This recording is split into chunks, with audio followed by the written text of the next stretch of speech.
Miss Yen Yen, boleh perkenalkan diri secara ringkas?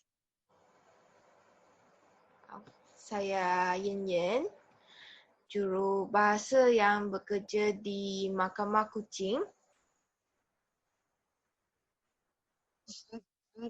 Sekarang berkhidmat di Mahkamah Kuching. Yes, Mahkamah Kuching. Sebelum ini pernah berkhidmat di mana-mana mahkamah? Sebelum ni saya berkhidmat di Mahkamah Petaling Jaya. Okay. Boleh saya tahu jawatan jurubahasa Miss Yen Yen? Jurubahasa bahasa apa ya? Jawatan saya jurubahasa LA 19. Hari ini saya nak buat interview untuk assignment UUM berkenaan dengan komunikasi. Baiklah, saya akan mengupas isu masalah komunikasi semasa membuat penterjemahan di mahkamah terbuka. Okey. Okay. Di mahkamah terbuka, apakah tugas Cik Yen Yen? Saya akan menterjemahkan dari bahasa Inggeris ke bahasa Cina. Bila ikhmat Cik Yen Yen diperlukan semasa penterjemahan? Sekiranya ada tertuduh ataupun saksi yang datang bagi keterangan yang tak berapa fasih dalam bahasa Inggeris, saya akan menterjemahkan untuk mereka. Biasanya ke bahasa apa ya penterjemahan tersebut? Biasanya akan dari bahasa Mandarin, bahasa Cina iaitu Mandarin ke bahasa Inggeris. Okey. Berapa tahun kamu sudah berkhidmat sebagai jurubahasa? Dah 7 tahun saya berkhidmat sebagai jurubahasa. Baik.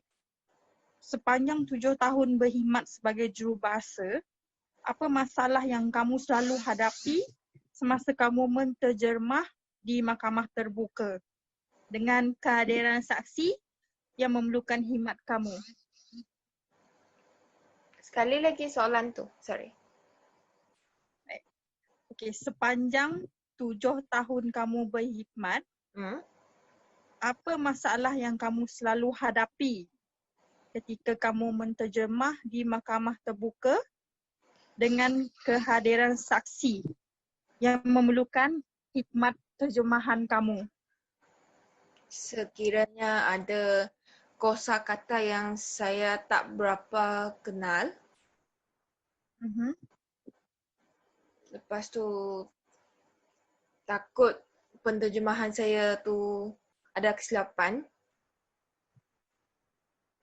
dari segi grammar mistake, dari segi susunan Kesalahan tata bahasa lah. salah tata bahasa, susunan ayat ataupun tersilap pakai kosakata lain. Baik. Okey, bagaimana pula dengan saksi? Apa selalu masalah yang kamu hadapi bila saksi bagi keterangan? Bila saksi bagi keterangan, sekiranya dia orang macam nak bagi tahu sesuatu dengan cepat sekali, dengan pintas macam tu, sepintas lalu, saya kadang-kadang tak dapat nak catch up apa yang dia orang nak kata tu. Pernah tak ada satu situasi di mana Cik Yen Yen pun tidak faham dan tidak faham apa yang cuba disampaikan oleh saksi? Pernah? Okay. Bagaimana pula dengan saksi? Pernah tak saksi mempertikaikan apa yang Cik Yen Yen cuba sampaikan kepada mahkamah? Pernah juga. Pernah. Okey. Dari 7 tahun Miss Yen Yen berkhidmat, apakah faktor yang menjadi kepada masalah komunikasi antara saksi dengan Cik Yin Yin semasa di mahkamah? Salah satu faktor sebab kebanyakan saksi yang datang bagi keterangan, dia orang cuma layman yang kita katakan, yang tak berapa kenal dengan keadaan mahkamah semua. Jadi bila dia orang bagi keterangan, dia orang akan bagi keterangan dengan speed yang agak cepat yang kita tak dapat nak, susah nak catch up. Jadi Cik Yin Yin setuju bahawa komunikasi ni memerlukan komunikasi dua hala. Maknanya Miss Yin Yin pun kena faham apa yang saksi cuba sampaikan, begitu juga dengan saksi. Ya, saya setuju. Miss Yin Yin ada apa cadangan atau idea berkenaan dengan masalah ini? Cadangan saya untuk mencapaikan komunikasi yang dua hala ni, saksi kena bagi keterangan secara perlahan, satu persatu, bila dia orang cuba nak sampaikan sesuatu. Jadi kita dapat tangkap apa yang dia orang nak sampaikan dan dapat terjemahkan dalam bahasa yang kita perlukan. Cik Yin setuju tak dengan pandangan dengan pendapat saya ni?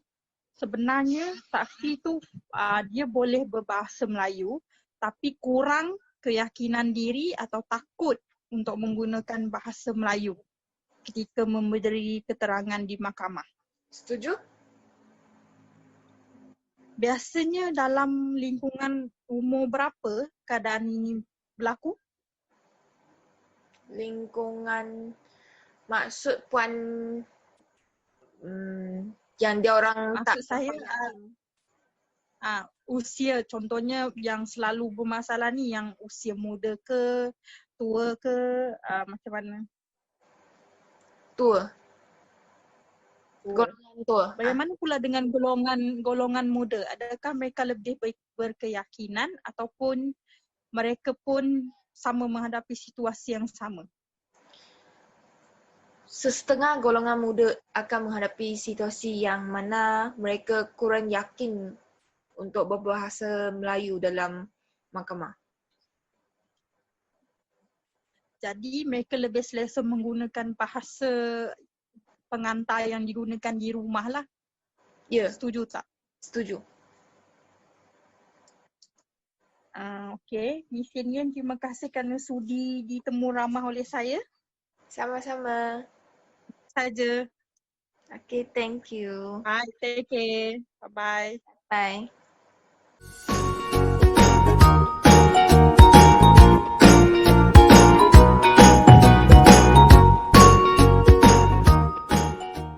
Okey, 1.0 tajuk tugasan kami. Tajuk tugasan kami ialah kekangan bahasa dalam komunikasi. Dan 2.0 kupasan isu yang dipilih. Isu yang dipilih pada kali ini adalah kekangan seorang jurubahasa mahkamah dalam menterjemah dan mentafsirkan bahasa ibunda kepada bahasa kebangsaan.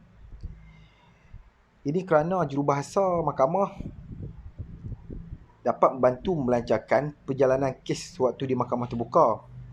Dan ini supaya pihak tertuduh faham sifat dan akibat terhadap pertuduhan yang dihadapi agar tidak ada apa-apa isu atau tomahan yang akan timbul di kemudian hari. Manakala, selepas perbicaraan pula, jurubahasa perlu memastikan saksi yang akan memberi keterangan atau keterangan yang boleh berbahasa Melayu dengan lebih baik lagi apabila saksi perlu memberikan keterangan yang benar dan difahami oleh mahkamah, pendakwa raya dan juga peguam. Ini bagi memastikan keterangan yang diberi dapat diputuskan oleh mahkamah dengan telus dan terbuka. Justeru, Model dua hala memainkan elemen maklum balas bagi mewujudkan proses komunikasi yang aktif antara sumber dan juga penerima. Tambahan lagi, komunikasi adalah proses untuk merapatkan jurang kefahaman antara individu. Apabila kita berkomunikasi, sebenarnya kita cuba mengurangkan ketidakpastian dan keraguan antara satu sama lain dalam mencapai titik persamaan dan kefahaman. Selain itu juga, jurubahasa perlu memainkan peranan untuk menterjemah lebih dari dua bahasa. Contoh, dari bahasa Mandarin ke bahasa Inggeris dan ke bahasa Melayu. Jurubahasa perlu mahir menggunakan komunikasi dua hala. Komunikasi yang berkesan akan dapat mengubah perspektif atau pandangan yang boleh memesongkan pihak penerima maklumat. Sebagai lanjutan daripada itu, keadaan persekitaran mahkamah juga haruslah senyap dan tiada gangguan bunyi bising supaya penyampaian maklumat dan penerimaan maklumat dapat diterima dengan jelas. 3.0 cadangan. 3.1 emosi atau perspektif. Perlu ada kemahiran mendengar dengan aktif. Gunakan komunikasi secara langsung face to face. Komunikasi secara langsung dapat mengatasi halangan komunikasi kerana sifatnya lebih persuasif. Komunikator dapat menggabungkan bahasa verbal dan bahasa non-verbal. Di samping kata-kata yang selektif, dapat juga digunakan hubungan mata, mimik muka, bahasa tubuh lainnya dan juga metalanguage, isyarat di luar bahasa, yang membuatkan komunikasi lebih berkesan. Contoh, pelajar hendaklah seringkali menyoal dan pensyarah juga hendaklah menyoal pelajar tersebut untuk menunjukkan beliau menumpukan perhatian terhadap apa yang diajar. 3.2 kesilapan saluran komunikasi. Perlu bijak memilih saluran komunikasi bersesuaian dengan mesej yang hendak disampaikan. Contohnya, mesej kompleks seperti aduan perlu menggunakan saluran seperti bertemu muka. Mesej yang rutin bolehlah menggunakan saluran seperti telefon. 3.3 masalah semantik. Pengirim dan penerima sepatutnya berusaha mempunyai persefahaman dalam masalah bahasa dan simbol. Gunakan komunikasi secara langsung, iaitu face to face. Komunikasi secara langsung dapat mengatasi halangan komunikasi kerana sifatnya lebih persuasif. Okey, 3.4 ketidaktekalan antara komunikasi lisan dan bukan lisan. Seseorang itu perlu bergaul dengan lebih ramai pelajar dan cuba beramah mesra dengan seorang pelajar. Dengan cara ini, mereka tidak akan rasa segan untuk ketawa apabila menyampaikan sesuatu perkara gembira. 3.5 perbezaan status dan kuasa. Mencipta suatu suasana terbuka dan saling mempercayai. Dengan cara ini, ia dapat menggalakkan pelajar berkomunikasi dengan jujur dan terbuka sesama mereka. 3.6 matlamat yang berbeza. Saluran komunikasi secara formal dari semua arah perlu diwujudkan dan elakkan dari wujudnya komunikasi grapevine yang boleh membawa keburukan kepada seorang pelajar.